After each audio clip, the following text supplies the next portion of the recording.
troisième partie de nos conférences, le changement moderniste avant, pendant et après le Concile Vatican II. Voilà, alors pour terminer ce que j'avais dit dans la conférence précédente, j'ai oublié de vous citer le pape Benoît XIV, que j'aime beaucoup, qui est considéré un pape de grande culture et de grande bonhomie personnellement. Il nous a laissé un magistère vraiment important, et même sur cette question. Alors, pour ceux qui sont intéressés, je cite l'instruction Postremo Mense, 28 février 1647, qu'on trouve dans le Denziger Schmetzer de 1552, sur la question des baptêmes des enfants juifs.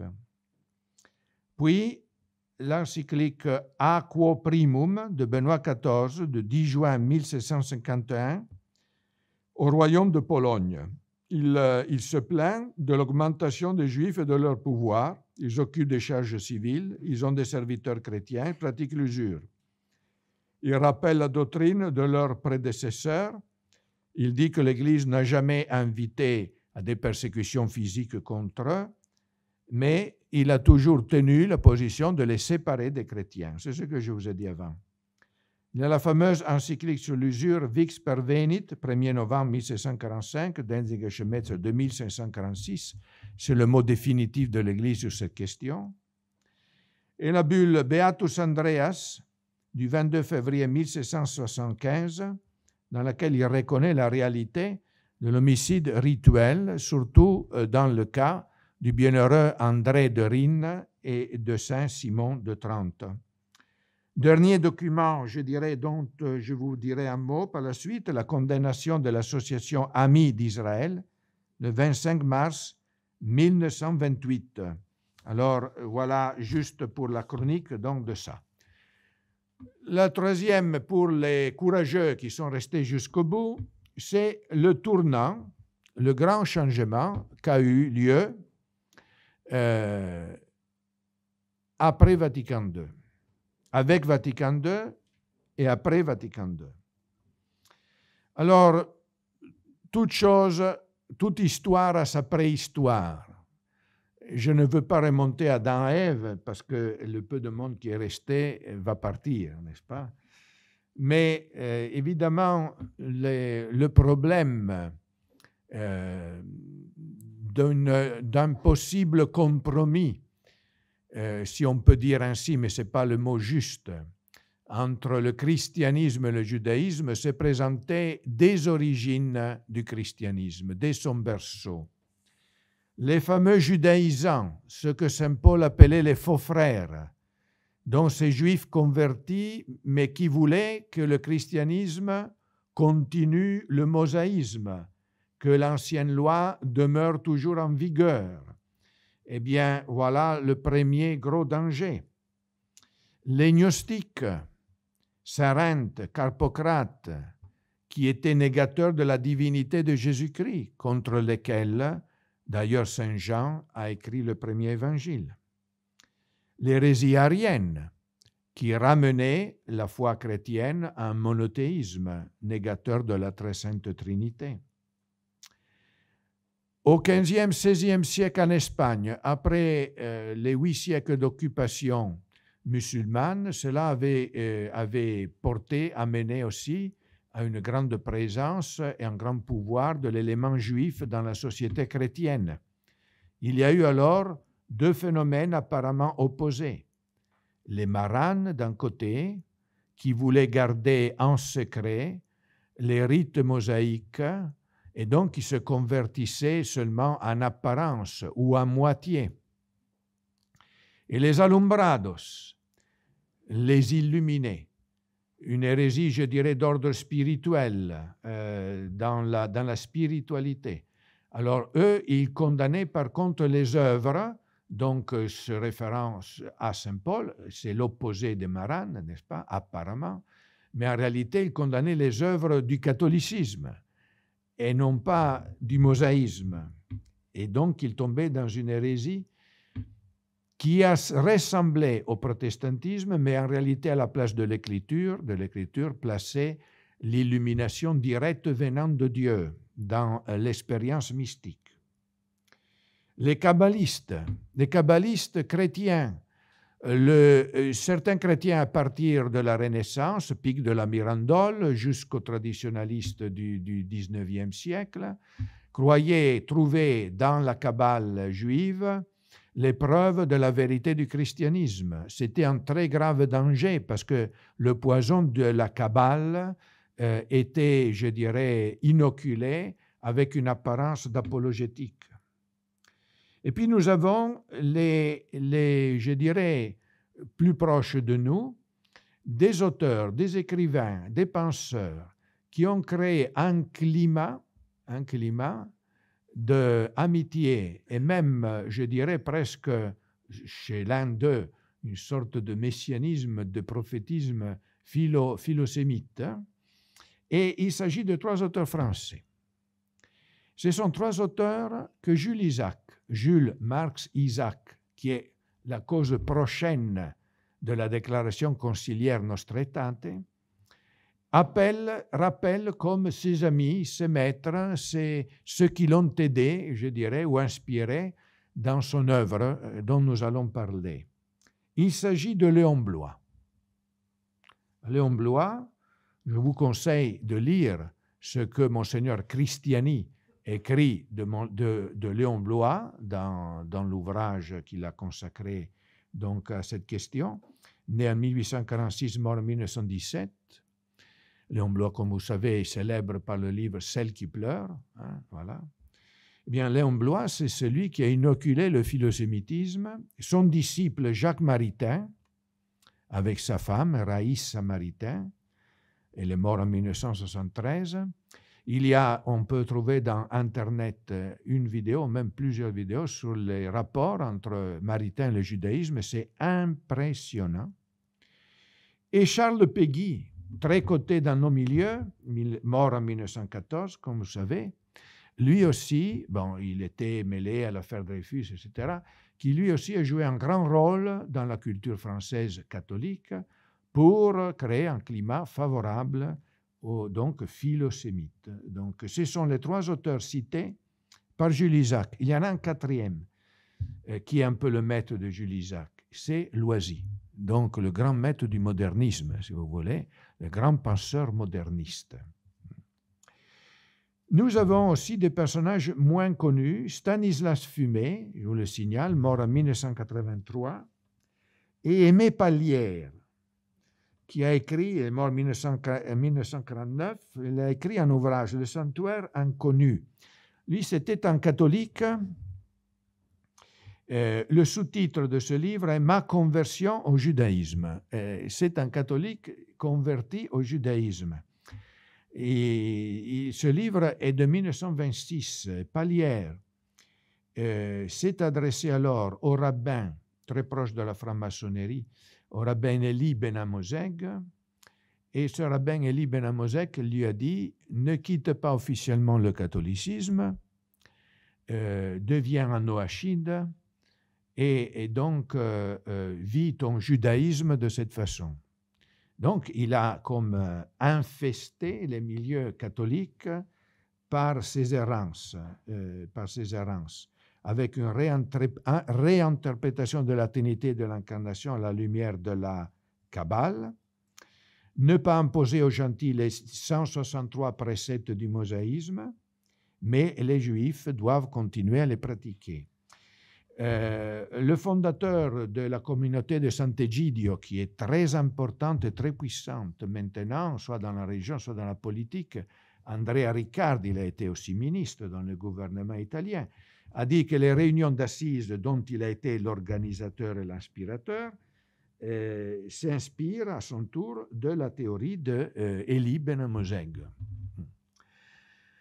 Nous avons eu un autre essai d'influencer le christianisme par un moyen très dangereux, celui d'une apparente œuvre pour la conversion des Juifs. Qu'y a-t-il de mieux que la conversion des Juifs? Du moins, c'est ce qu'on disait avant Vatican II. Après Vatican II, on dit plus de prosélytisme, surtout envers les Juifs. Voilà. Mais avant Vatican II, on parlait encore de retour, de conversion de ceux qui étaient en dehors de l'Église. Mais alors là aussi, pouvaient s'infiltrer des dangers. Alors il y avait cette association Amis d'Israël, à la tête de laquelle il y avait un prêtre dévoyé et une juive communiste convertie, soi-disant, voilà, qui disait, voilà, nous fondons une association de prière pour la conversion des Juifs. Alors, plein de cardinaux, d'évêques, de religieux, de religieuses, de prêtres, de fidèles qui s'inscrivaient dans ce but si louable. Mais voilà que cette association a fini par critiquer la liturgie catholique, celle du Vendredi Saint, et pour faire tout un dossier Pax Super Israël dans lequel il y avait tous les points fondamentaux du philosémitisme actuel.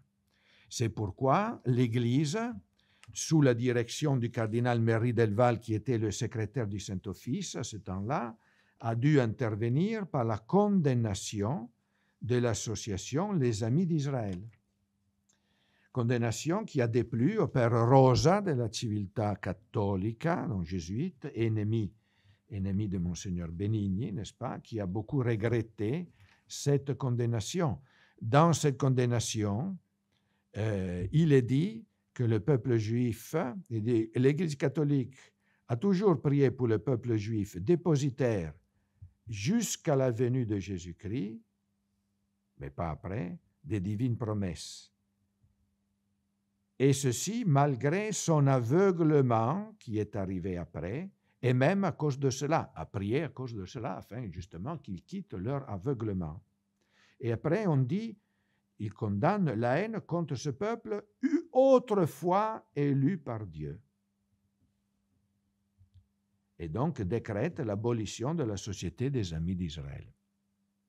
Ce document est rappelé par le document conciliaire seulement parce qu'il déplore l'antisémitisme qui consiste dans la haine du peuple juif. Oui, c'est la seule chose qui est rappelée dans le document conciliaire de ce document voulu par le cardinal Merry Delval. Mais dans ce document, on rappelle des points fondamentaux de la doctrine catholique qui se trouve dans l'Écriture sainte. Le peuple juif n'est plus le peuple élu. Le peuple juif est aveuglé. Il faut prier pour la conversion et le retour au christianisme. Voilà ce que dit ce document du Saint-Siège. Et ces initiatives, ce sont des initiatives, celles de cette association, erronées, parmi lesquelles le changement de l'oraison du Vendredi Saint, qui a été justement changé par la suite. Voilà, donc il s'agit de 1928. 1928, cette condamnation dont je le texte tout entier ici. Alors, évidemment, malgré tous ces essais, beaucoup d'autres, d'infiltrer l'Église et qui avaient échoué, eh bien, il est clair que le moment favorable est venu après la dernière guerre mondiale. Inutile de vous dire pourquoi. Et alors, nous avons eu un premier pas. Il y aurait beaucoup de choses à dire, mais je ne peux pas tout dire. Tant plus qu'ici, nous sommes dans la préhistoire. Encore, il faut aller après dans l'histoire avant de passer à la science-fiction, donc le futur. Alors, la préhistoire, c'est ce document rédigé entre le 30 juillet et le 5 août 1947 à Seelisberg, une petite ville en Suisse dans le canton de Uri, dans lequel se tint une conférence internationale contre l'antisémitisme, conférence d'urgence contre l'antisémitisme. Participaient à cette conférence des représentants des associations juives, parmi lesquels le grand rabbin de France Jacob Kaplan, des représentants catholiques, parmi lesquels le futur cardinal Danielou, si je ne me trompe, et des représentants protestants, donc de diverses confessions d'une vingtaine de nations. Celui qui a, je dirais, dirigé tout cela est l'historien français Jules Isaac, son nom en entier, Jules Marx Isaac. Marx, ce serait son nom de baptême s'il avait été baptisé, mais il n'est pas baptisé. Donc, le nom Marx signifie clairement, assez clairement, quelle était la position politique de ses parents. Voilà. Isaac, c'est son nom de famille. Alors, Jules Max Isaac, qui, à ce moment-là, s'est contenté des 10 points de Seelisberg. Ces 10 points de Seelisberg, certains d'entre eux pourraient être acceptés, mais ils prennent une tournure qui n'est pas acceptable, en ceci, qu'ils vont tous dans le même sens. C'est-à-dire, ils ne rappellent aucunement les difficultés, mais ils rappellent seulement les arguments, je dirais, en positif, pour ce qui concerne le judaïsme. Rappelez que c'est le même Dieu vivant qui nous parle tous dans l'Ancien comme dans le Nouveau Testament. C'est vrai, n'est-ce pas? Rappelez que Jésus est né d'une vierge juive de la race de David, du peuple d'Israël, etc., etc. C'est vrai. Que les premiers disciples, les apôtres, les premiers martyrs étaient juifs, c'est vrai. Même ceux qui ont été martyrisés par les juifs, il faut ajouter. Saint Étienne est le premier martyr, et qui est-ce qui l'a tué? Les juifs. Alors, voyez-vous, ce n'est pas tant en ce qui est dit, mais dans ce qui n'est pas dit qu'il y a le problème. Un péché d'omission. Les premiers martyrs étaient juifs. Oui, Saint Étienne était juif. Et ceux qui l'ont martyrisé étaient juifs. Seulement que Saint Étienne était juif, mais il était chrétien. Alors que ceux qui l'ont martyrisé étaient juifs de race et de religion. Voilà ce qui est différent, bien différent. Alors oubliez cela, c'est un problème. Voilà. Et ainsi de suite. Bon, évitez de rabaisser le judaïsme biblique ou post-biblique dans le but d'exalter le christianisme. Et là, ça commence non pas à être un péché d'omission, mais un péché de commission. C'est-à-dire, une chose c'est le judaïsme biblique, et personne ne le rabaisse. À moins que cela signifie de dire que la loi est imparfaite et l'évangile est plus parfait. Alors ça, c'est la vérité. Si ça s'est rabaissé, c'est l'évangile. Et quant au judaïsme post-biblique, c'est une autre question. Le judaïsme post-biblique, donc après la destruction après le refus de notre Seigneur à la destruction du temple et la réunion de Yavne dans laquelle les pharisiens se sont réunis et ont décidé de continuer la religion juive sans le sacerdoce, sans le temple, sans les sacrifices, eh bien, c'est un judaïsme pharisaïque antichrétien. Alors ça, il ne faut pas le rabaisser pour exalter le christianisme, il faut le rabaisser parce qu'il faut le rabaisser. D'ailleurs, l'Évangile le rabaisse. Malheur à vous, race de vipères, n'est-ce pas, génération perverse, et adultère. Et ça, c'est Jésus. Mais nous verrons, pour eux, ce n'est pas Jésus. Et pour eux, pour les modernistes, ce n'est pas Jésus. Attention. Évitez de présenter la passion de telle manière que le caractère odieux de la mise à mort de Jésus retombe sur les Juifs seuls. Alors maintenant, ils sont allés bien plus loin. C'est sur les Romains seuls, n'est-ce pas? Ce ne sont pas les Juifs qui en sont responsables, car la croix qui nous sauve tous révèle que c'est à cause de nos péchés à tous que le Christ est mort. Et c'est la différence entre la cause efficiente et la cause finale. C'est-à-dire, cause finale de la mort de Jésus-Christ, c'est la rédemption de nos péchés. Dans ce sens, nous sommes tous, n'est-ce pas, ceux qui ont crucifié notre Seigneur. La cause efficiente, c'est ceux qui, de fait, ont voulu et ont décrété la mort de notre Seigneur. Ça, c'est pas nous. Ça, ce sont eux. Et il n'y a rien à faire. Il suffit de lire les évangiles. Et ainsi de suite, que son sang retombe sur nous, il faut l'interpréter dans notre sens. Éviter d'accréditer l'opinion impie que le peuple juif est réprouvé, maudit, réservé pour une destinée de souffrance. Et alors là, il y aurait beaucoup de choses à dire. Quant à réprouver, nous allons vu. Alors, qu'est-ce qu'on entend par peuple juif? Chaque personne de ce peuple? Non, évidemment.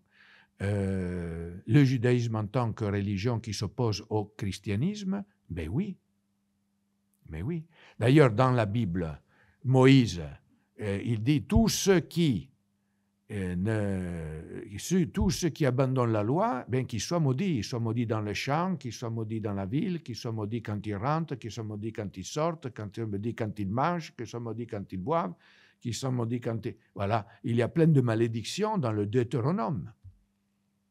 Eh bien, mettre à mort le Messie, le Fils de Dieu, c'est bien plus que ne pas respecter la loi de Moïse. Et la malédiction ne tombe pas sur ceux qui mettent à mort le Fils de Dieu, qui le renient comme Messie, comme Fils de Dieu, comme deuxième personne de la Très Sainte Trinité, qui disent que cela est de l'idolâtrie. Évitez de parler des Juifs comme s'ils n'avaient pas été les premiers à être de l'Église. De quels Juifs parlons-nous? C'est un mot, comme on dit dans Wikipédia, désambigué. Quand il y a un mot ambigu, il faut voir la signification. Qu'est-ce qu'on entend par juif? Un homme qui descend d'Abraham, d'Isaac, de Jacob, etc. Alors oui, des hommes descendants d'Abraham, d'Isaac et de Jacob ont été les premiers de l'Église, les apôtres, la Sainte Vierge, les premiers disciples. Nous les vénérons, nous les aimons. Voilà, nous les prions. Mais juif s'entend aussi de Caïphe, d'Anne, de tous les persécuteurs. Alors, de quels Juifs parlons-nous? Une fois qu'on met au clair les choses, voilà que le sophisme tombe. Voilà. Et nous arrivons à la personne de Jules Isaac, 1877-1963. Ami de Péguy, estimateur de Loisy, comme je vous ai dit, élève de Bergson. Bergson, philosophe juif. Sa sœur faisait partie de sociétés occultistes plus ou moins imaginoires, n'est-ce pas? Et inspirateur de la pensée moderniste. Eh bien,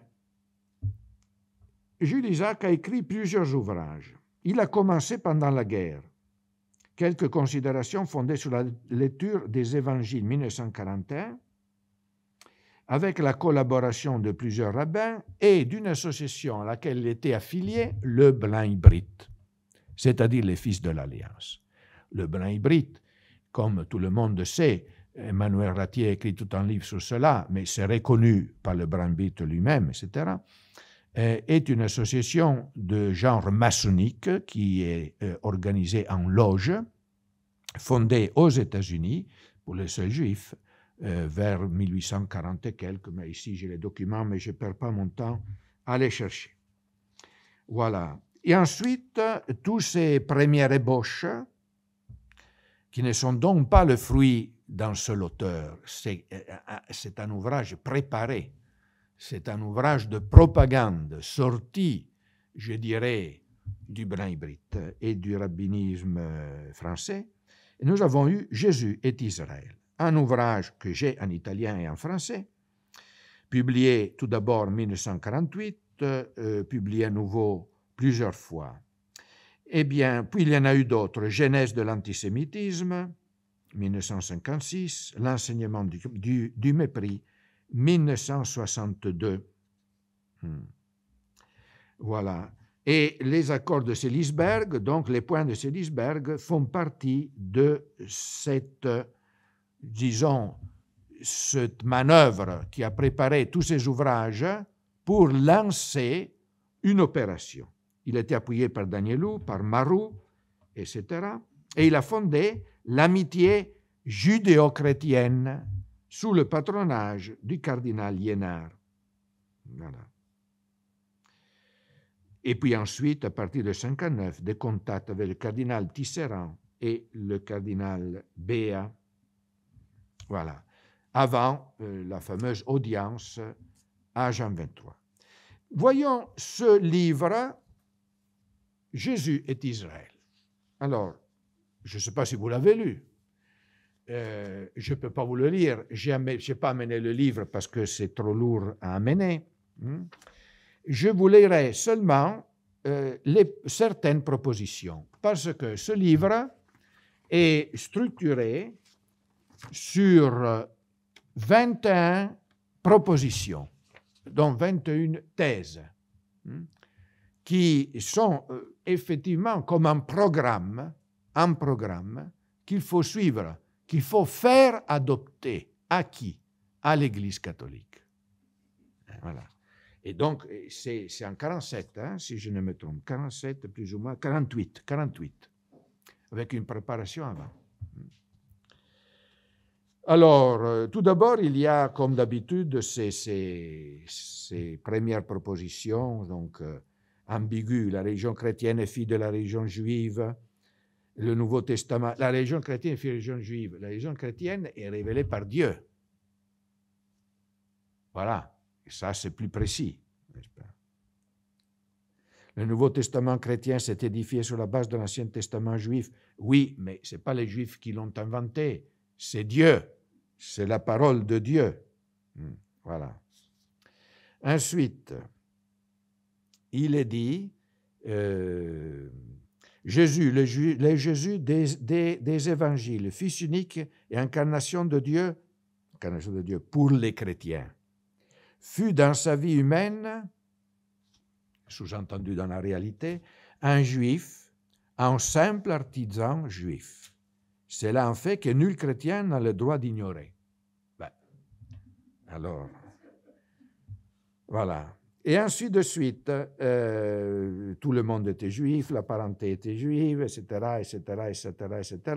Bon, alors, cela, je ne peux pas vous arrêter sur toutes ces choses, car les choses les plus importantes, c'est une sorte de crescendo.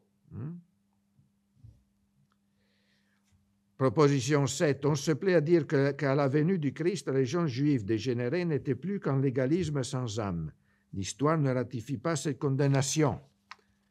En dépit du légalisme juif de ses excès, à toute cette époque atteste l'intensité et la profondeur de la vie religieuse en Israël. Ça dépend. Les pharisiens, non. Les sadducéens, non. Évidemment, il y avait des véritables Israélites, comme Nathanaël, dont parle Jésus, comme Jean-Baptiste. Mais Jean-Baptiste, ils ne l'ont pas reçu. Alors, continuons pour arriver 9. Né sous la loi, Jésus a vécu sous la loi juive. En a-t-il voulu prononcer ou annoncer l'abrogation? Beaucoup d'auteurs l'affirment, mais leur affirmation déborde, déforme ou démente les textes évangéliques les plus essentiels. Et non, notre Seigneur dit la nouvelle et éternelle alliance. Il y a donc une nouvelle alliance, annoncée par Jérémie, annoncée par Malachie. Oui, mais il y a donc une nouvelle alliance. Ensuite, nous allons encore plus loin. Eh bien, je passe parce que je n'ai pas le temps de tout voir, mais j'arrive aux propositions finales. Proposition finale, proposition 19. Pour établir, donc c'est la 4e partie, le crime du déicide.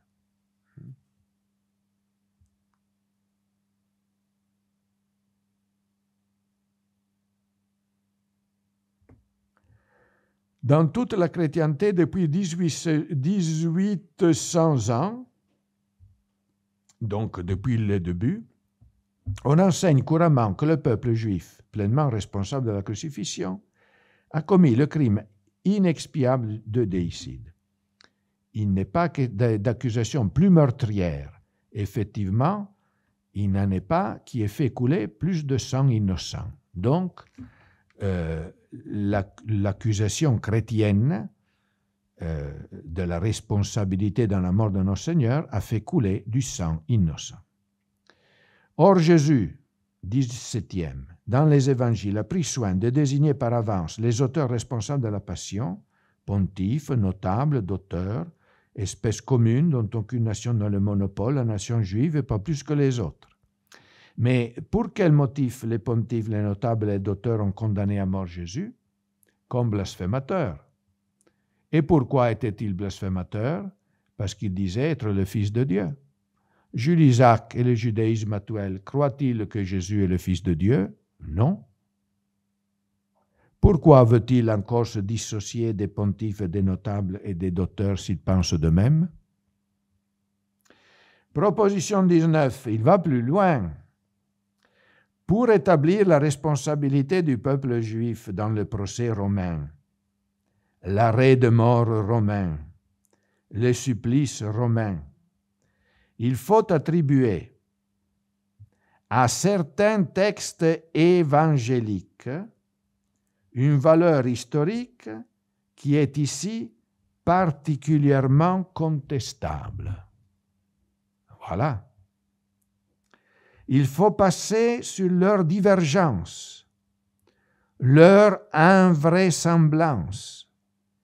Il faut en donner une interprétation qui, pour être traditionnelle, n'en est pas moins tendancieuse et arbitraire. Voilà. Donc, c'est clair, les évangiles mentent. Voilà.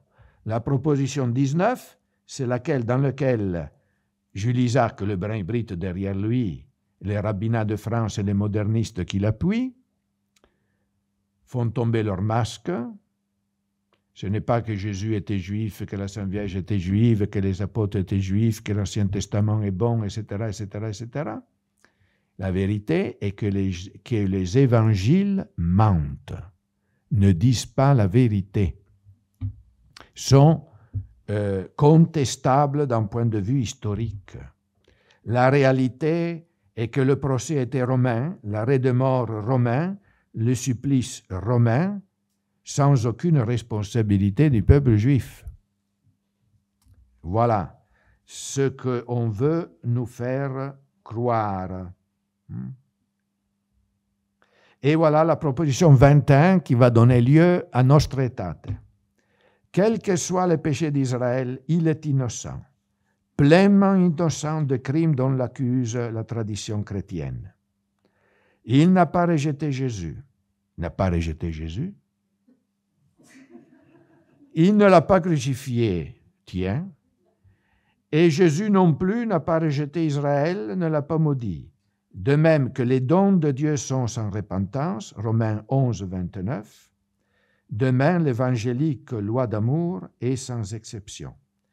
Puisse le chrétien le reconnaître enfin, reconnaître et réparer leur criante iniquité. Voilà le coupable, les chrétiens. À l'heure présente, où une malédiction semble peser sur l'humanité tout entière, c'est le devoir pressant que leur dicte la méditation d'Auschwitz. Alors, voyez-vous, les coupables sont les chrétiens, eux sont innocents. Et les dons de Dieu sont sans repentance. Ça, c'est Saint Paul. On parlera de cela. Parce que c'est l'argument prince de Nostra Aetate. Dans une note complémentaire, il écrit « En raison de certaines critiques doctorales qui m'ont été adressées, m'excuserai-je d'avoir nommé ici Loisy plutôt que Bultmann ou Dibelius, des exégètes protestants tout rationalistes que Loisy. On sait qu'il est de bon ton de se référer plutôt à des auteurs allemands qu'à des auteurs français. Voilà, vive la France. Mais Loisy, injustement oublié aujourd'hui, a beaucoup compté pour les hommes de ma génération. Et dans le petit bourg du Berry, le Vrou, où j'étais caché au printemps 1944 quand j'écrivais la troisième partie de ce livre, celle où l'exégèse tient le plus de place, il m'eût été bien difficile de me procurer les ouvrages de Bultmann ou de Dibelius. J'étais trop heureux d'avoir à ma disposition, grâce à l'extrême obligeance de mon ami Gustave Monod, les 4 grands commentaires du Père Lagrange. Bon, alors ça c'est autre chose que Loisy. Ils m'ont été la base solide à laquelle j'ai pu édifier ce travail. Les controverses auxquelles il a donné lieu, appelées en brève défense, etc. Donc, vous voyez bien que notre Jules Isaac défend Loisy. Et en effet, on ne peut pas accuser les évangiles d'être faux si on ne défend pas Loisy. C'est évident. Quelle est la théorie de Jules Isaac pour affirmer que effectivement les évangiles ne disent pas la vérité? Eh bien, les évangiles ont voulu donner la faute,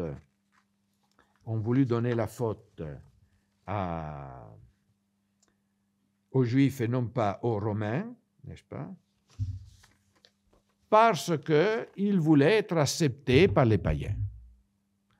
Et alors, afin d'être acceptés par les païens, ils ont donné une version qui pourrait être agréable aux païens, essayant de diminuer les responsabilités de Pilate et jetant la croix, si vous voulez, c'est le cas de le dire, sur les Juifs. Dans une préface d'un religieux à l'édition italienne de Jésus et Israël de Jules Isaac, il est écrit « L'enseignement séculier du mépris pour les Juifs a créé dans le subconscient de millions de personnes qui l'ont reçu sans critique une masse très lourde de préjugés, un courant subconscient d'hostilité. Il s'agit d'éléments difficiles à extirper, étant donné leur caractère irrationnel. Voilà, c'est une phobie, c'est une manie, c'est une maladie mentale. L'explication de ce phénomène hallucinant, on dit hallucinant? Voilà, hallucinatoire, est, selon le philosophe et le théologue français Jacques Maritain, une seule. L'Église n'a pas su aimer ce Christ qu'elle confessait avec la bouche comme Seigneur, mais elle a été malade d'une véritable christophobie. La christophobie consistant dans le préjugé anti-juif, maladie mentale, hallucination, voilà, irrationnelle. Voilà donc comment on a présenté des religieux ce livre de Jules Isaac qui prétend dire que les évangiles sont faux. Alors, avec ce fondement de ce genre, on se demande comment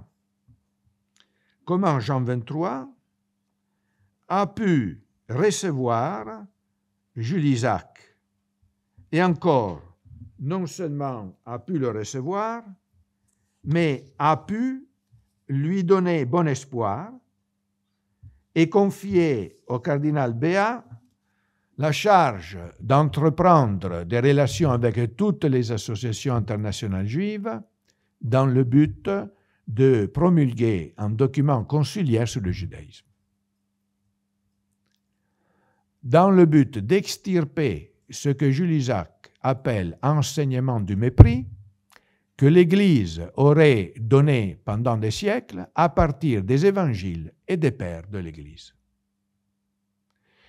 C'est tout un enseignement dans la liturgie, dans la pastorale, dans l'exégèse, dans l'histoire, dans la théologie, qui doit être révisé. Voilà donc, disons, la tâche, à vrai dire, difficile, qui a été confiée par Jules Isaac à Jean 23, par Jean 23 au cardinal Béat et par conséquent au Concile Vatican II. Le résultat, après des interventions, surtout pour des motivations politiques des évêques arabes, n'est-ce pas, a donné lieu à la déclaration conciliaire Nostra Aetate.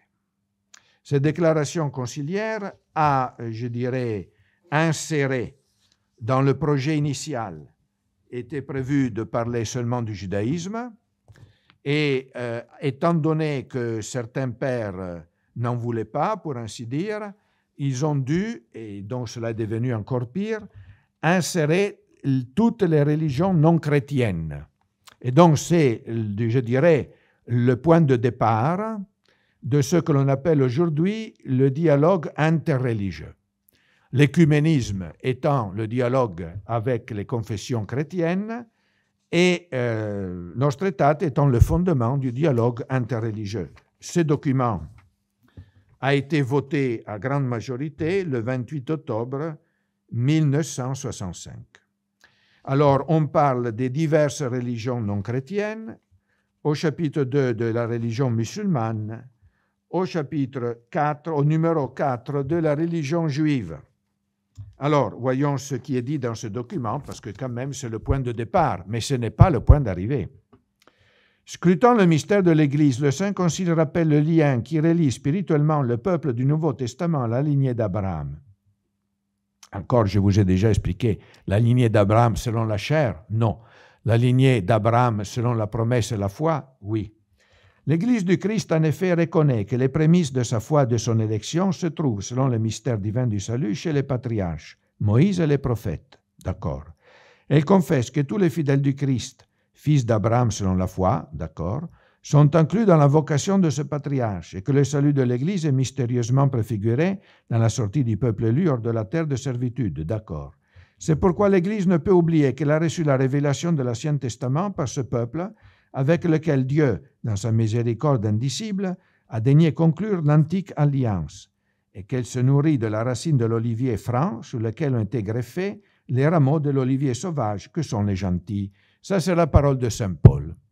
Mais l'olivier franc sur lequel sont greffés les gentils, c'est le judaïsme actuel ou c'est l'Ancien Testament et toute la promesse de Dieu? Ce n'est pas le judaïsme actuel. Le judaïsme actuel, ce sont les branches de l'olivier qui ont été coupées, dont parle toujours saint Paul dans le même passage de l'Épître aux Romains. L'Église croit en effet que le Christ, notre Père, a réconcilié les Juifs et les gentils par sa croix en lui-même, des deux a fait un seul. Oui, les Juifs baptisés et les gentils baptisés, réconciliés par la croix, sont devenus un seul peuple, oui. Les gentils incroyants et les Juifs incroyants ne sont pas un seul peuple, ni entre eux, ni avec nous. Il faut toujours préciser. L'Église a toujours devant les yeux les paroles de l'apôtre Paul sur ceux de sa race, citation, à qui appartient l'adoption filiale, la gloire, les alliances, la législation, le culte, les promesses, les patriarches, dès qui est né selon la chair de Christ, Romains 9, 4, 5, le Fils de la Vierge Marie. Tout cela est vrai, mais tout cela a été perdu. Elle rappelle aussi que les apôtres, fondements et colonnes de l'Église, sont nés du peuple juif, vrai, ainsi qu'un grand nombre des premiers disciples qui annoncèrent au monde l'évangile du Christ, vrai. Selon le témoignage de l'Écriture sainte, Jérusalem n'a pas reconnu le temps où elle fut visitée. Voilà le problème. Les Juifs, en grande partie, n'acceptèrent pas l'Évangile. Voilà le problème. Et même nombreux furent ceux qui s'opposèrent à sa diffusion. Voilà le problème. Néanmoins, selon les apôtres, les Juifs restent encore, à cause de leur Père, très chers à Dieu, dont les dons et l'appel sont sans repentance. Alors, ça, c'est le cheval de bataille, on dit comme ça, de toute la néotologie conciliaire. Les dons de Dieu sont sans repentance. C'est absolument évident. D'ailleurs, c'est la parole de Dieu, et saint Paul, donc, c'est évident. Les dons de Dieu sont sans repentance. Dieu ne se répand pas, car ce que Dieu décide de toute éternité demeure à jamais. Mais les hommes peuvent se rendre indignes des dons de Dieu. Satan a reçu de Dieu l'élection, il a été élu à la grâce sanctifiante, et Dieu le voulait heureux dans la vision béatifique qu'il n'avait pas encore. Satan est déchu de ce choix, de cette élection, de le combler de la grâce, et il s'est damné à jamais. Peut-on dire que les dons de Dieu sont sans repentance et donc que Satan demeure aimé par Dieu tant qu'il demeure en enfer, c'est-à-dire à jamais? Non. Judas a été élu à l'apostolat. C'est Jésus qui l'a choisi. Il n'y a pas de doute. Les dons de Dieu sont sans repentance. Dieu a choisi Judas comme apôtre. Est-ce que Judas est resté apôtre? Non. Il a déchu de l'apostolat. Il s'est rendu indigne de l'élection divine. L'élection divine est sans repentance. La correspondance de l'homme se repentit. Et comment? C'est-à-dire peut manquer à l'élection. Le fait que les dons de Dieu sont sans repentance ne signifie pas que le peuple juif soit encore le peuple élu. Il y a maintenant le nouveau Israël. Ce n'est pas par hasard que notre Seigneur a nommé 12 apôtres comme les 12 tribus. Que Dieu était le pasteur d'Israël et maintenant il est le bon pasteur de son Église. Donc c'est l'Église qui est la nouvelle Jérusalem, comme le dit Saint Jean et comme le dit Saint Paul. La Jérusalem céleste, la Jérusalem épouse de notre Seigneur, qu'il ne faut pas confondre avec la Jérusalem d'ici-bas qui lui est ennemie. Ça, il faut le comprendre.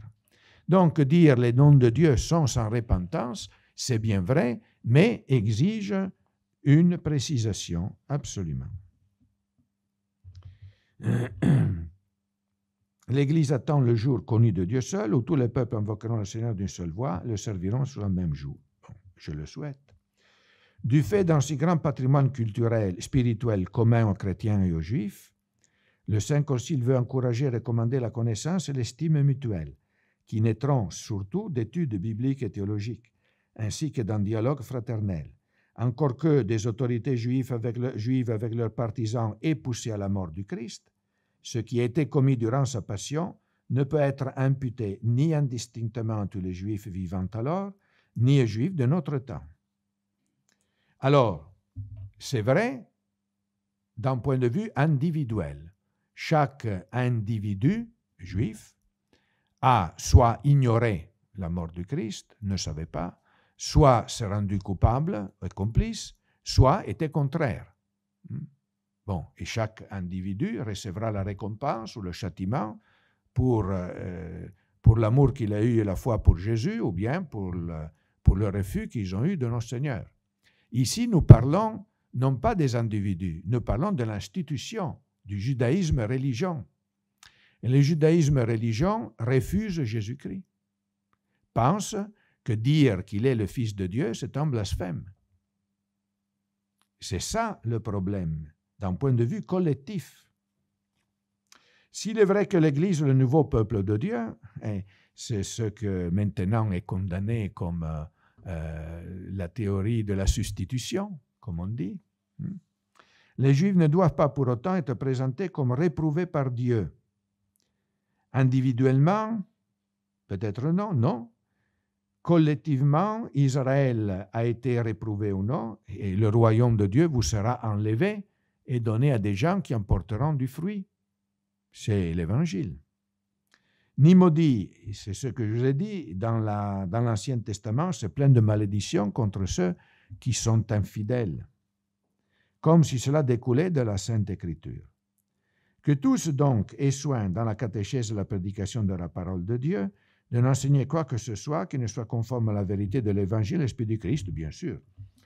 En outre, l'Église, qui réprouve toutes les persécutions contre tous les hommes, justes, quels qu'ils soient, ne pouvant oublier le patrimoine qu'elle a en commun avec les Juifs et poussée, non pas par des motifs politiques, mais par la charité religieuse de l'Évangile, déplore les haines, les persécutions et les manifestations d'antisémitisme qui, quelle que soit leur époque et leurs auteurs, ont été dirigés contre les Juifs. Alors, en soi, on peut être d'accord, n'est-ce pas? On n'est pas d'accord avec les haines, les persécutions et les manifestations d'antisémitisme, mais qu'est-ce qu'on entend par antisémitisme? Point 1. Et quels ont été les auteurs et l'époque de ces persécutions? Est-ce que, par exemple, les législations des papes que je vous ai lues avant font partie de ces persécutions, de ces haines, des manifestations d'antisémitisme ici déplorées? Il faudrait le dire, et on l'a dit par l'après. D'ailleurs, comme l'Église l'a toujours tenu et comme elle le tient encore, le Christ, en vertu de son immense amour, s'est soumis volontairement à la passion et à la mort à cause des péchés de tous les hommes, et pour que tous les hommes obtiennent le salut. C'est vrai, mais cela n'enlève pas la responsabilité de ceux qui l'ont voulu crucifier. Le devoir de l'Église, dans sa prédication, est donc d'annoncer la croix du Christ comme signe de l'amour universel de Dieu et comme source de toute grâce. Voilà. Bon, alors, ensuite, on continue au point 5. Il faut éviter toute discrimination à motif de leur race, de leur couleur, de leur condition ou de leur religion. Le problème, c'est la religion. Alors, qu'est-ce que ça veut dire discrimination? Faire une différence entre les uns et les autres. Par exemple, encore il y a récemment, en Argentine, pour être président de la République, il fallait être catholique. Le président Menem, qui était musulman, s'est fait baptiser pour devenir président. Bon, était-elle une discrimination? Et si elle était une discrimination, est-elle condamnable? C'est une question que je pose, n'est-ce pas? Je voudrais avoir des renseignements ultérieurs, n'est-ce pas? Voilà, donc on voudrait bien savoir. Quand Henri IV, pour devenir roi de France, a dû abjurer la réforme protestante, était-ce une discrimination à motivation religieuse? J'aimerais avoir une réponse. Voilà. Alors, est-ce qu'il y a eu un progrès, entre guillemets, après cela?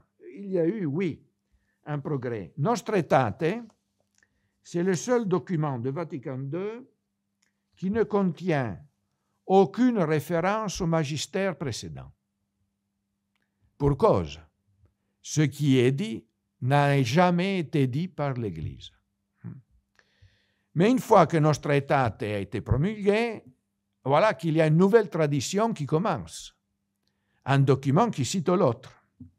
Et les documents sur cette question, donc sur la droite ligne de Nostra Aetate, sont innombrables. Ici, j'en ai une liste non exhaustive, mais elle est si longue que demain matin, on sera encore là à la lire.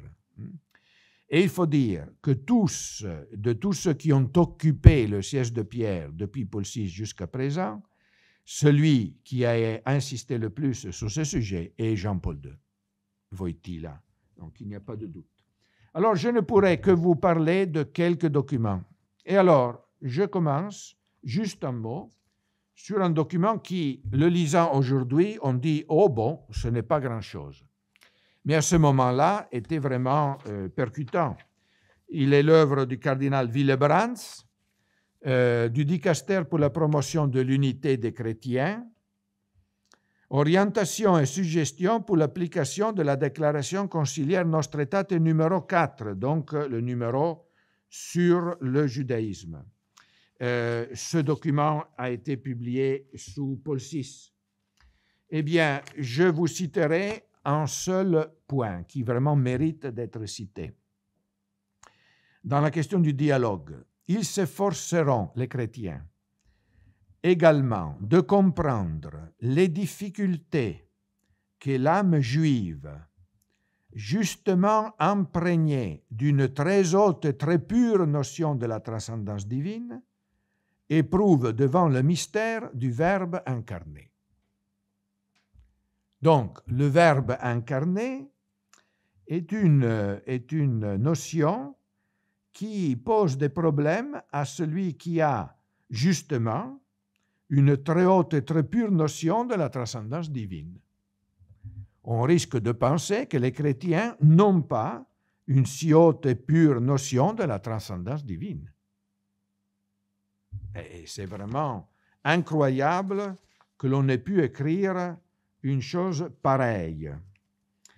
Il y a un autre document que mérite d'être lu parce qu'il est particulièrement, je dirais, délirant, donc du cardinal Casper, cela au temps de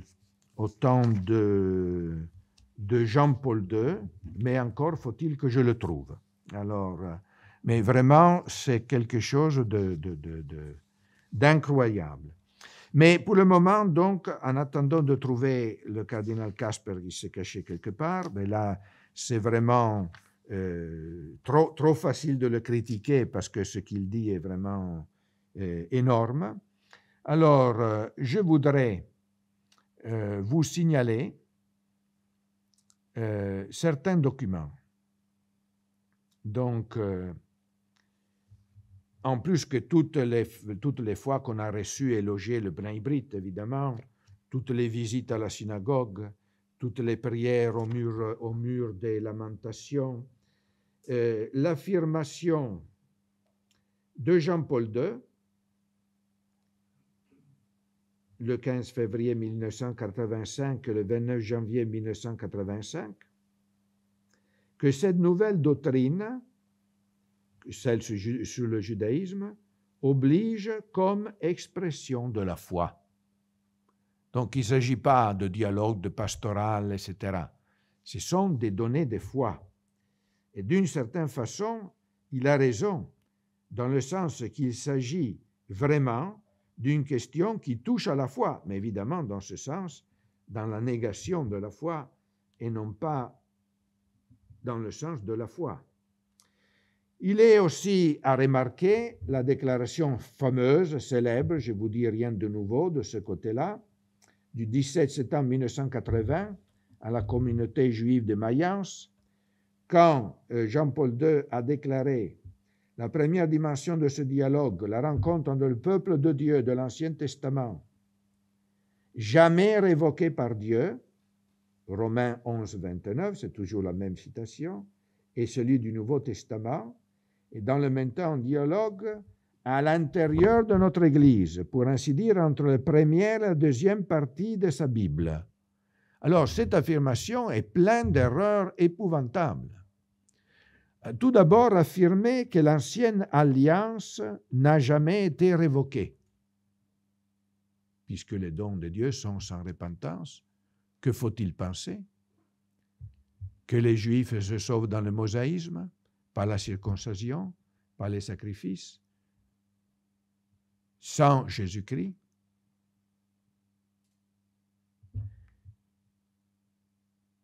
Et alors, si l'ancienne alliance n'a jamais été révoquée, qu'en est-il de la nouvelle? L'ancien cède le pas au nouveau. S'il y a encore l'ancienne alliance, la nouvelle n'est pas encore en vigueur. Ou bien, l'ancienne est en vigueur pour le peuple juif et la nouvelle pour les gentils, ce qui est inouï. L'évangile doit être prêché à tous les gens, même les Juifs qui sont appelés à la foi et au baptême. C'est un véritable antisémitisme que de vouloir fermer la nouvelle alliance et le baptême au peuple juif, qui est appelé au salut tout autant que nous. Et encore dire que l'Ancien Testament et le Nouveau Testament, eh bien, c'est comme un dialogue intrinsèque à l'Église entre la première et la deuxième partie de la Bible, c'est-à-dire que le peuple de l'Ancien Testament, c'est les Juifs, actuels, alors que le peuple de l'Ancien et du Nouveau Testament, c'est nous. Que l'Ancien Testament appartient au judaïsme actuel, alors qu'il appartient à l'Église. Jésus l'a dit 1000 fois. Moïse, les prophètes me rendent témoignage, on parlait de moi.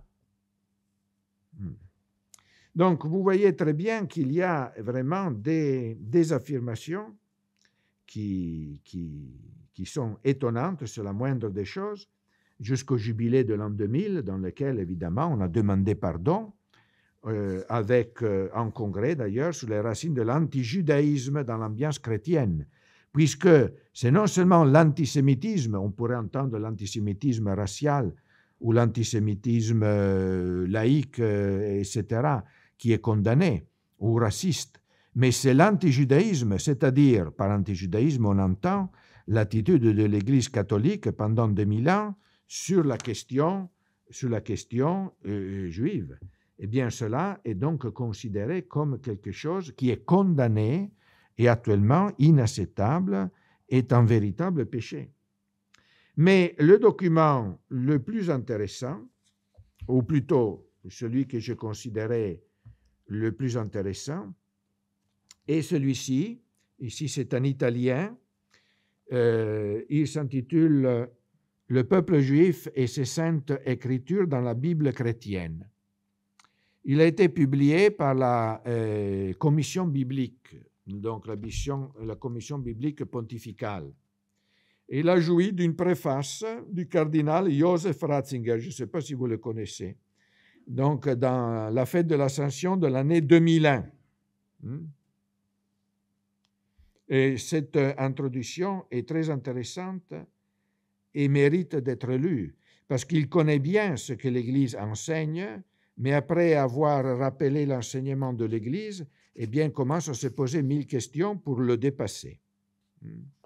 Alors, dans ce document, Ratzinger affirme donc qu'il y a une exégèse chrétienne qui dit l'Ancien Testament doit être lu en rapport au Nouveau, c'est-à-dire, comme le dit notre Seigneur, et comme je vous ai dit, les prophètes, donc Jésus, en commençant par Moïse et par tous les prophètes, leur expliqua toutes les Écritures pour dire qu'il parlait de lui.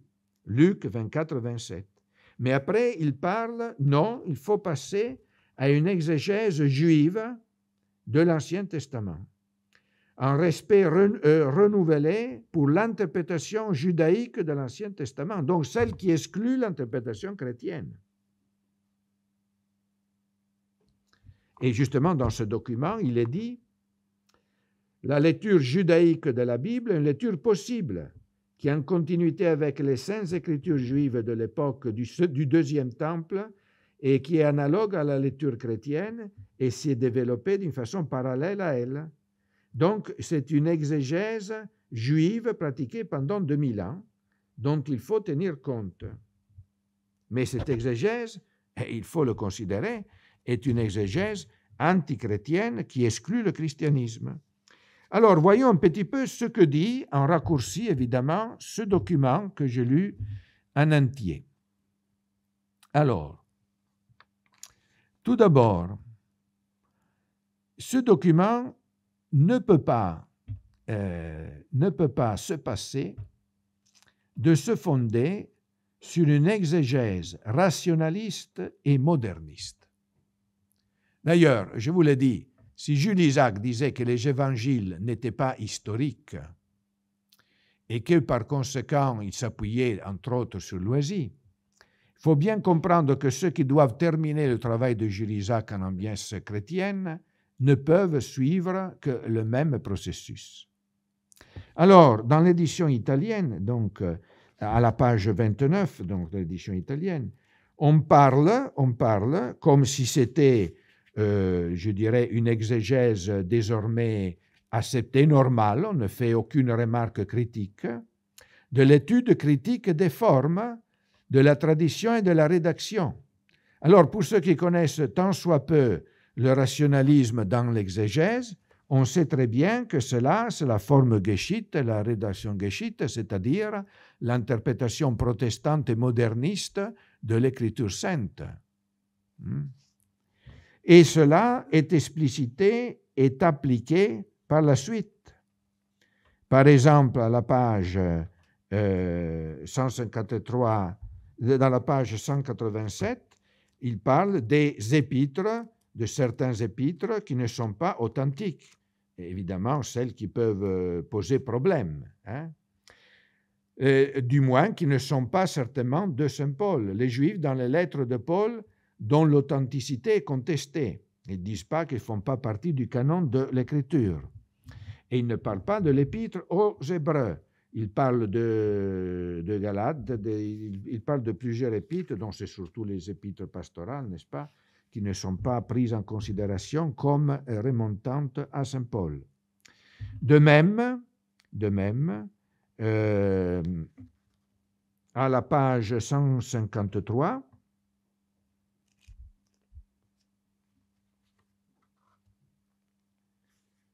point de vue différent, donc les Juifs dans le Nouveau Testament. Alors on prend en examen l'un après l'autre tous les documents de l'Évangile et du Nouveau Testament pour voir donc qu'est-ce qu'il fallait penser, qu'est-ce qu'il faut penser des passages qui posent problème vis-à-vis du judaïsme. Alors, il essaye toujours de vider toute possibilité d'interprétation qui pourrait poser un problème pour le judaïsme actuel. La loi orale, à la page 155, telle qu'elle est inventée par les pharisiens qui disent que les débuts, à côté de la loi écrite par Moïse, il avait une loi orale. C'est la fameuse Kabbale qui aurait été révélée par Dieu à Moïse. Eh bien, ce document le met en parallèle avec la tradition, source de la révélation dans l'Église catholique, ce qui est absolument infondé.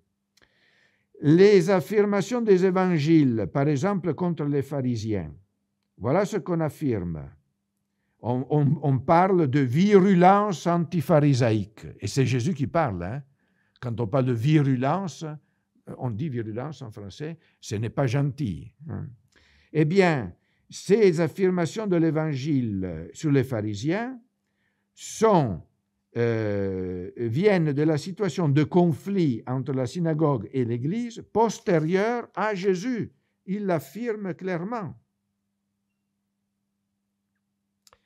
Ceci dit, voilà le texte, n'est-ce pas? Donc, quelles étaient les positions des pharisiens? Les évangiles nous présentent souvent les pharisiens comme des légalistes hypocrites et sans cœur.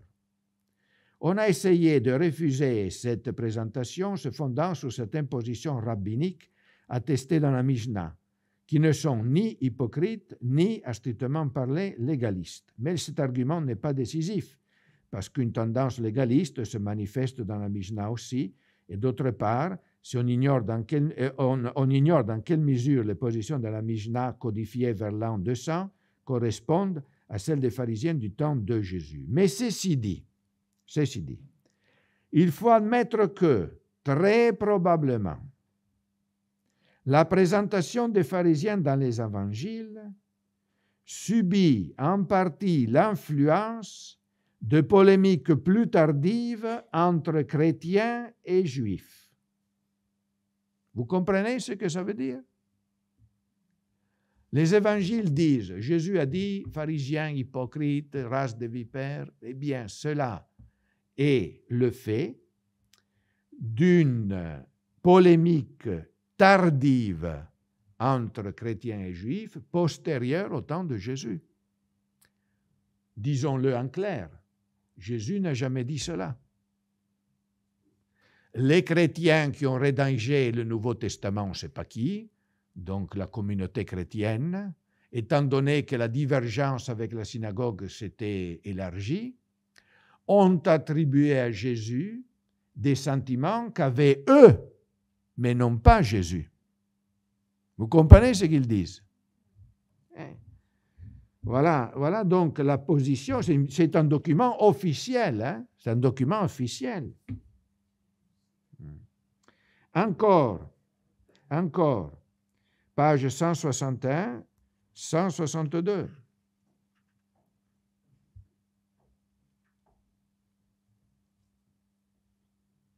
Nous ne savons pas dans quelle mesure le judaïsme rabbinique est héritier des pharisiens, pensez-vous. Et il est héritier des pharisiens. Ce qui est certain, c'est qu'après l'année 70, certains maîtres rabbins, les savants d'Israël, furent amenés peu à peu à être reconnus comme guides du peuple.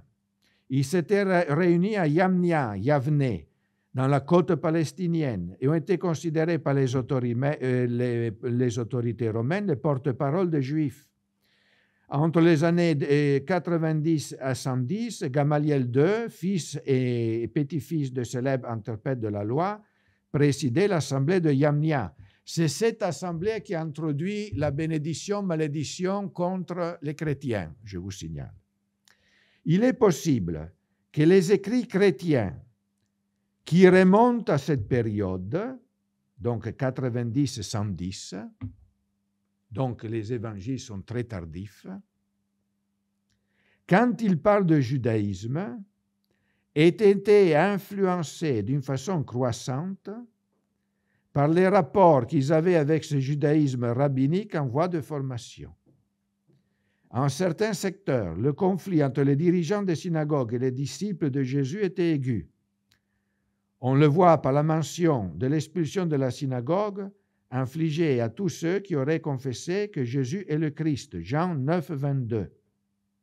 Et d'autre part, par la forte polémique antipharisaique de Matthieu 23, ainsi du fait qu'ils parlent comme s'ils venaient de l'extérieur de leur synagogue, en désignant comme le lieu dans lequel les disciples de Jésus vont être flagellés. Matthieu 10, 17.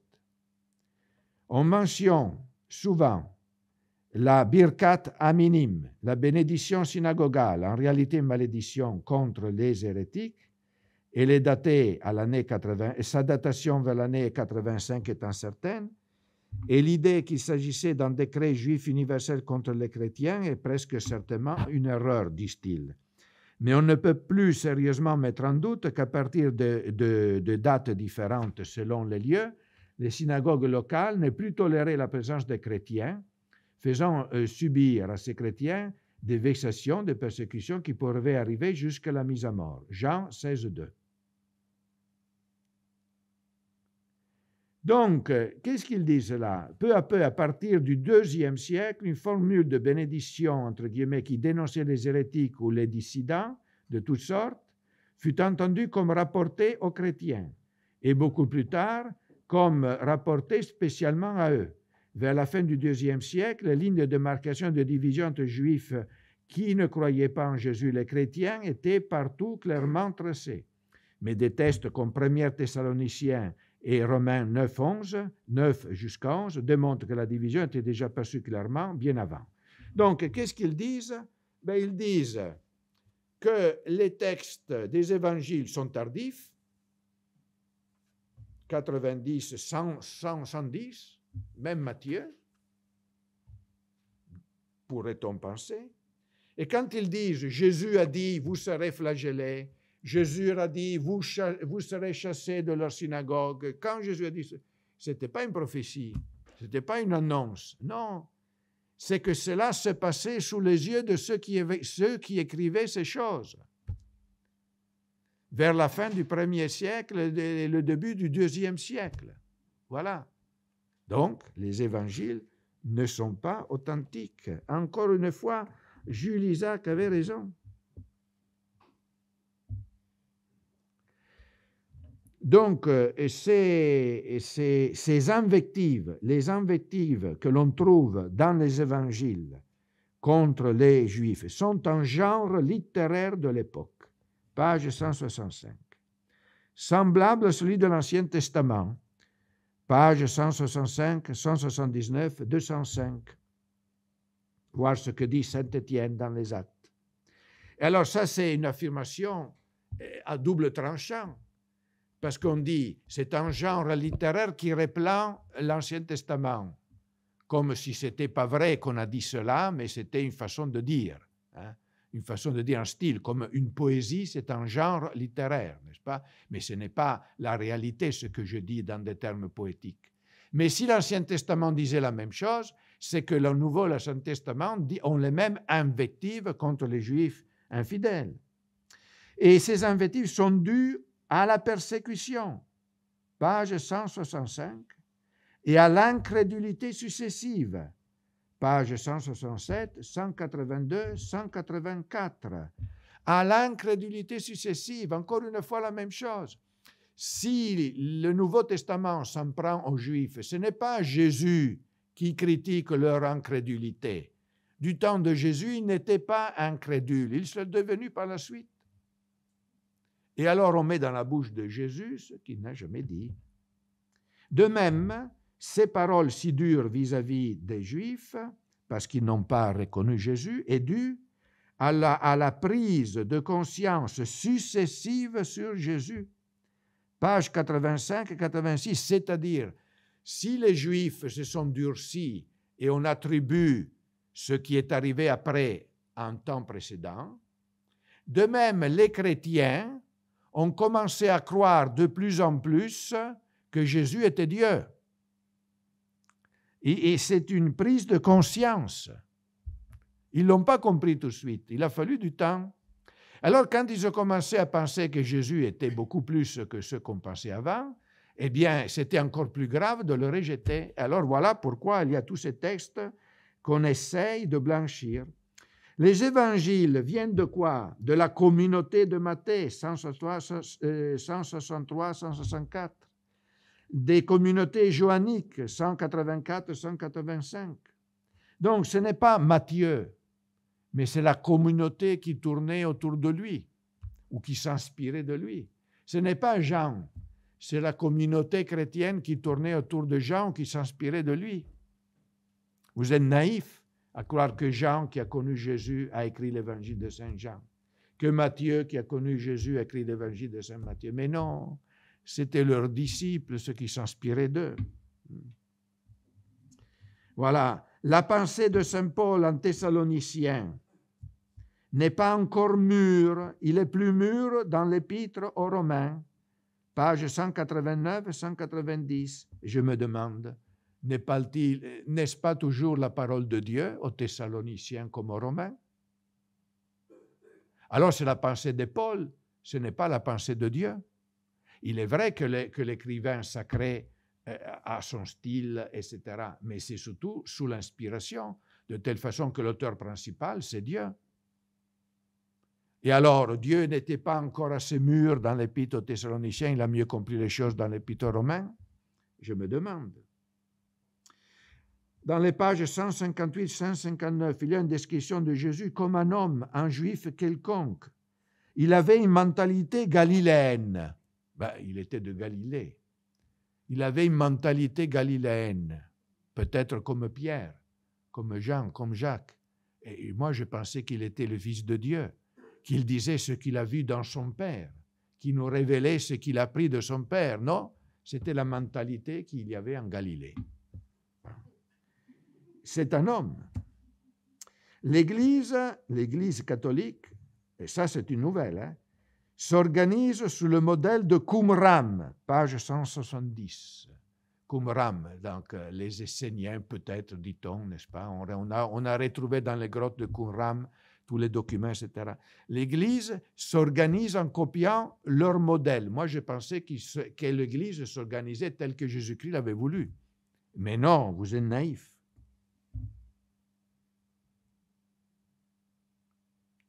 Voilà. Alors, le conflit entre juifs et chrétiens, c'est en réalité un conflit interne au judaïsme, page 164. Je dois finir. Entre ceux qui croient en Jésus et ceux qui ne croient pas en lui. Il est vrai qu'ils admettent le collectivisme, c'est-à-dire le judaïsme doit être vu seulement comme collectif, non seulement la classe dirigeante, page 165-166. Mais cela doit être historicisé, c'est-à-dire plongé dans l'histoire.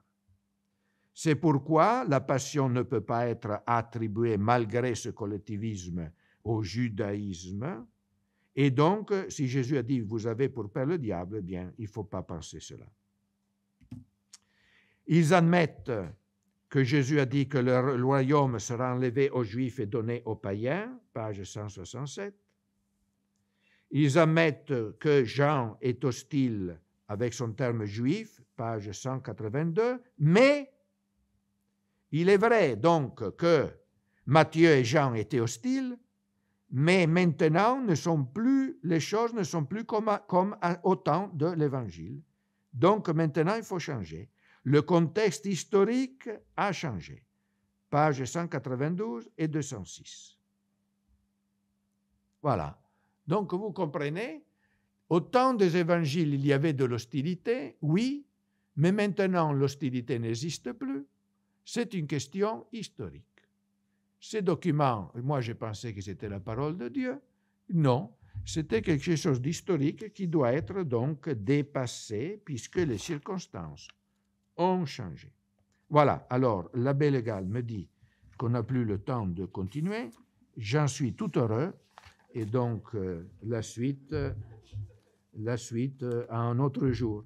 Je vous signale, pour parler de Bergoglio, le pauvre, on ne l'a pas oublié, que le 12 décembre 2022, il a reçu les membres de l'amitié judéo-chrétienne pour le 75e anniversaire de sa fondation, pour leur parler des grands mérites de Jules Isaac. Et il faut le dire, Jules Isaac a fait un travail immense avec son B'nai B'rith, puisqu'il est arrivé à faire passer des blasphèmes de ce genre, les évangiles sont en faux, au point qu'ils sont devenus un point de foi irrévocable de la nouvelle doctrine conciliaire. Voilà.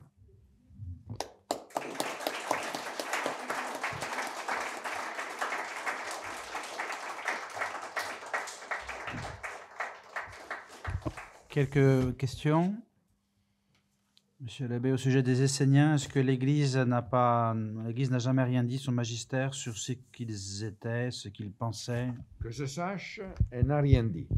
Des Esséniens, et je sais que l'abbé de Nantes ou la communauté de l'abbé de Nantes a beaucoup écrit, mais je ne sais pas si ce qu'ils disent a un fondement ou non.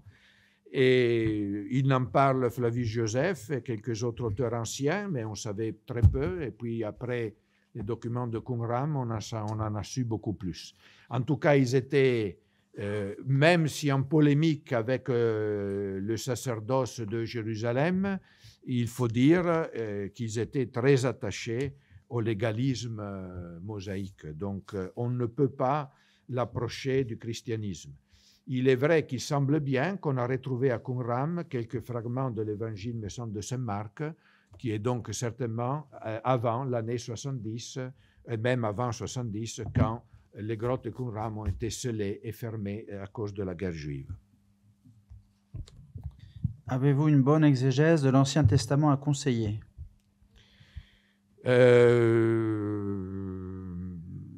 Non particulièrement, c'est-à-dire je pense, mais mon avis est vraiment de peu de valeur.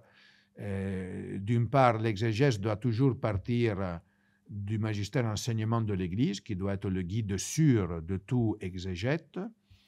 Par la suite, je pense qu'il faut d'une part se fonder, se prévaloir de l'enseignement des pères, de l'exégèse des pères de l'Église et de saint Thomas aussi. Et par la suite, qu'il faut aussi se servir des exégètes modernes, non pas modernistes. Voilà. Donc, il y a une différence entre une exégèse moderne qui tient compte de toutes les découvertes fondées que l'on peut avoir et le modernisme qui, par contre, comme vous voyez, a des préjugés, des systèmes qui d'ailleurs ont été démontrés faux depuis longtemps. En Italie, il y a ce Monseigneur Spadavora que je citais, qu'il ne faut pas prendre comme infaillible, comme un oracle, mais certainement c'est un exégète très sérieux qui a combattu et qui a écrit de très beaux articles contre l'exégèse moderniste et qui, dans le même temps, est tout à fait moderne dans le sens correct du terme. Donc, il faut éviter Monseigneur Benigni disait il fallait mettre ensemble donc la doctrine et la science. Il y a ceux qui ont une certaine science mais qui vont contre la doctrine, ceux qui ont la doctrine mais qui n'ont aucune science, et l'excellence c'est d'avoir, et la seule voie bonne c'est d'avoir science et doctrine. À mon avis, c'est la ligne qu'il faut suivre. Comment interprétez-vous cette volonté de reconstruire le troisième temple? Et c'est une volonté antichristique. Il est évident, d'une part, c'est un aveu. Donc, reconstruire le troisième temple veut dire que le temple a été détruit. D'ailleurs, les prophéties annonçaient que le Messie serait venu dans le deuxième temple. Donc, vous le rebattez, ça ne sert plus à rien. Mais évidemment, les Juifs, comme je vous ai dit pour le Yom Kippour, vous avez beau jeûner tous les jours et prier autant que vous voulez, mais les sacrifices prévus par l'ancienne loi pour le pardon des péchés, et ce qui compte encore plus pour eux, pour être déliés de tout serment, n'est-ce pas, et de tout vœu, eh bien, n'est plus possible. Donc, sans temple, sans sacerdoce, sans autel, sans sacrifice, c'est la preuve la plus évidente, la plus frappante, la plus claire que le judaïsme est fini et que le christianisme nous donne le véritable Messie, que le Messie est déjà venu. Voilà pourquoi, d'une façon désespérée, ils veulent rebâtir le temple. Petit problème, il y a la mosquée là qui est bâtie, n'est-ce pas? Mais avec les fous qu'il y a aujourd'hui, ils sont capables de faire tout sauter en l'air. Alors, qu'est-ce qu'il faut dire? On a essayé de le faire déjà, vous le savez. c'est attesté historiquement par un ami de Julien l'Apostat, l'empereur Julien l'Apostat, ou comme le disent les néo-païens, Julien Auguste, lequel, en haine du christianisme, a donné ordre de rebâtir le temple. Et Ammien Marcellin, qui était païen et ami de Julien, est contraint de raconter ce qui s'est passé, donc des tremblements de terre, du feu qui est sorti, etc. Et les travaux ont dû être interrompus. Donc, le désir impie de Julien de démentir le christianisme par la reconstruction du temple a échoué. D'ailleurs, il faut voir que Julien avait un grand respect pour le judaïsme. Et on dit les païens étaient ennemis du judaïsme alors que, etc. Il faut mettre beaucoup de bémols. Julien avec beaucoup de respect parce qu'au fond, Julien était la terreur des bœufs parce qu'il en faisait massacrer par milliers, n'est-ce pas, par les sacrifices païens, et les juifs aussi, quoi, les bœufs, des agneaux, etc. C'était la même façon de rendre un culte à Dieu. Le problème, c'était que le Dieu est différent. Le Dieu des Juifs était le vrai Dieu, alors que les divinités païennes, non. Mais vu par un païen tel qu'était devenu Julien, le Dieu des Juifs était un Dieu national. Et ça allait très bien. Tant qu'il restait le Dieu des Juifs, c'était un Dieu national, qui pourrait très bien être, je dirais, concilié avec les autres dieux des autres nations. Chaque peuple ayant son Dieu à lui. Voilà. Et donc, il n'avait aucun problème avec la communauté juive. Mais avec le christianisme, oui. Avec le christianisme, oui. Pour le justifier, pour ainsi dire, entre guillemets, et la seule chose qu'on peut dire, qu'il avait vécu, hélas, une mauvaise version du christianisme, la version arienne. La version arienne. Et qui n'était pas louable, évidemment. Voilà. Merci beaucoup, Monsieur l'abbé. Nous vous remercions et nous vous demandons vos prières et votre soutien pour notre institut et nos œuvres. Nous nous arrêtons ici. Merci beaucoup à tous.